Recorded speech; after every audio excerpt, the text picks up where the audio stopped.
is a pleasure to have you here, Ellie. What is going on? How are you? Tell me all the things. I'm doing great. How are you? I am great. Now that we are chitting and chatting and talking it up, what's going on in your life right about now? You just moved to LA, right? I did. I just moved to LA in my first apartment. So I'm getting used to being alone. I'm freshly 18. I'm an adult. I'm trying here. Being an adult is so difficult, way harder than a kid. You know what I tell people? Being an adult is literally like the 13th grade because I feel like this is when high school antics really starts when you're an adult. Like, I feel like I'm doing things that I never even thought of. And I was like, I didn't even know that this was a thing. And now I have to do it every single day. It's crazy. What are some of the things that you feel like you are doing that you didn't even think of that you had to do?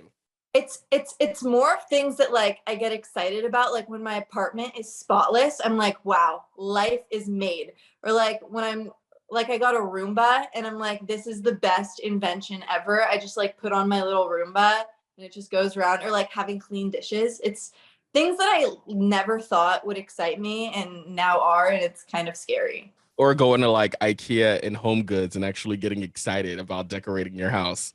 Or like Target, or Yeah. like going to like Trader Joe's and like having a full fridge. I'm like, this, my life is made. Were you scared to move out on your own and have your own apartment, or were you just like, all right, let's do it. I'm ready?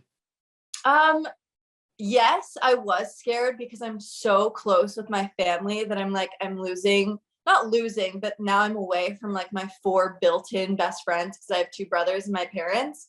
And so that was definitely nerve-wracking. But on the other hand, I really like being alone and I like to be like in my own environment. And so I like rarely leave and it's kind of amazing. But it's also kind of scary and lonely at times, which I try to get through. At what point did you say to yourself, all right, it's time to go? I need to go. Huh.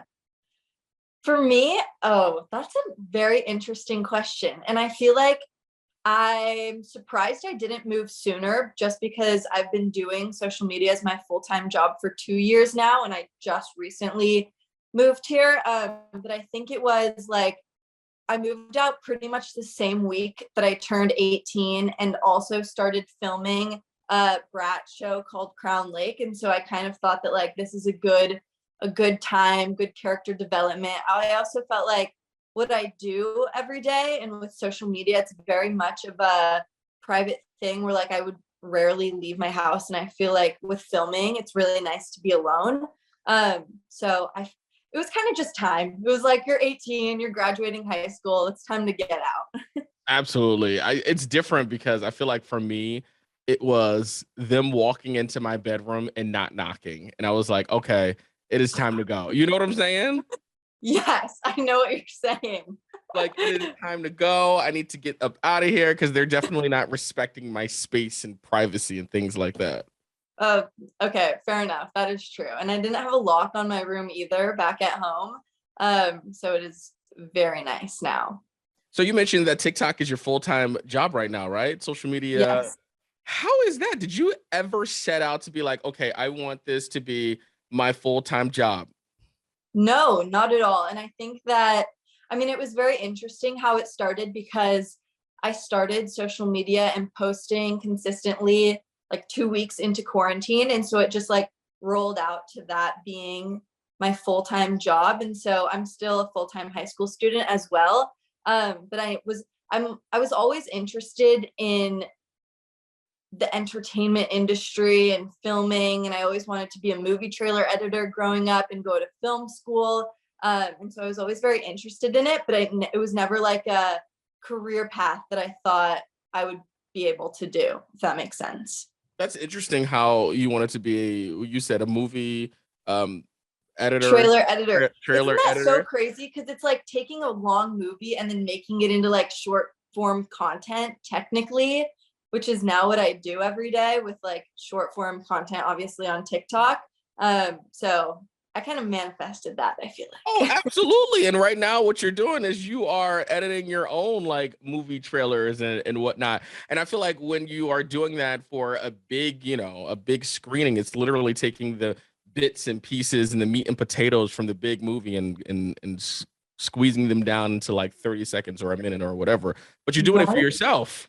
Exactly. And I feel like even so, I feel like TikTok is kind of the abbreviated version of even YouTube. And so I grew up, instead of really watching TV, I was like, I would watch YouTube as a kid growing up. And so I feel like taking those like YouTube ideas, and now I feel like it's just shorter on TikTok. It's kind of interesting how it's all come together. That's awesome. I was reading something that uh it was the top 10 fashion influencers. You were named one of the top 10 fashion influencers. How do you feel when you hear something like that? Wait, was I really? Yes, by Glossy Magazine. No way. Oh my gosh. Wait, I'll have to look that up. That is wow. Well, you're getting my full reaction here. But that is so special. I mean, I was always very, very interested and like leaned on fashion a lot, especially in school. I felt like that was something that really made me stand out. And so getting on social media and getting to fully dive deep into fashion and kind of what I really, really am interested in is it's like a dream. This is crazy. That is awesome. I love that we got your initial reaction from that. That is so cool. So cool. 10.6 million TikTok followers. Does that, okay, be real with me. Does that drive you a little bit insane?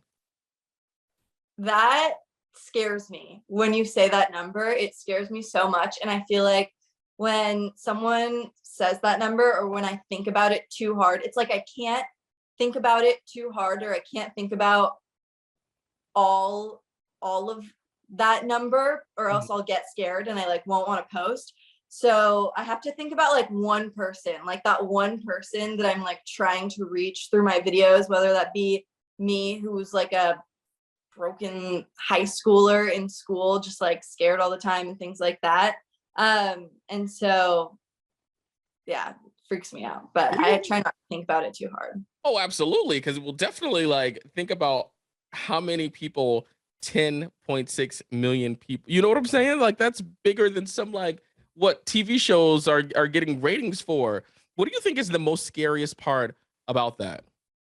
Um, I think it's hard because it's probably like wanting to please everyone or wanting to make sure that your videos come across how you want them to everyone, which is just not possible. And so it's kind of hard to accept that there are going to be people in that number that don't like what you're posting, and sometimes they will, and it just goes vice versa. But it's kind of accepting that it's like it's not all going to be great all the time, or you can't please everyone all the time. That's interesting that you've come to terms with that because I feel like a lot of people still it gets in their head and they constantly, post, and they're doing it just for the satisfaction of people that's watching it. And one mean comment will totally turn their day upside down or crumble it apart. You know what I mean? Yeah, I know what you mean. And I feel like it's way easier said than done. It also depends on the day where, I mean, in high school, I really had to come to the term, like, my parents just told me basically straight up that they were like, in a very nice way, no one cares about you that much. And so the only person that's going to be there for yourself is yourself. And so it's like, do things that you like. And so the only way that like I can really keep a video up even after seeing hate is enjoying it myself and really liking the video myself and knowing that I tried my best and I put my all into it and my heart into it. So again, easier said than done, because some days I'm like, oh, I knew it. Like my hair looked bad. I need to take down the video. And other days I'm like, F that. It's whatever. Move on. Let's go. That's really interesting because that's a really good way of looking at it. Like, and at the end of the day, as long as you are pleasing yourself, that's all that really matters. Yeah, exactly. And it's like, especially with TikTok and trends and things like that, it's like I feel like a lot of people post to get on the trends. And obviously I do that as well. But it's like if you are really satisfied with yourself and what you're posting, no one else's opinion will matter. It's great. It's really great. So earlier you talked about how you wanted to edit movie trailers and you're doing your TikToks right now and now you're acting in Crown Lake. Isn't it crazy how your journey has taken you in front of the camera?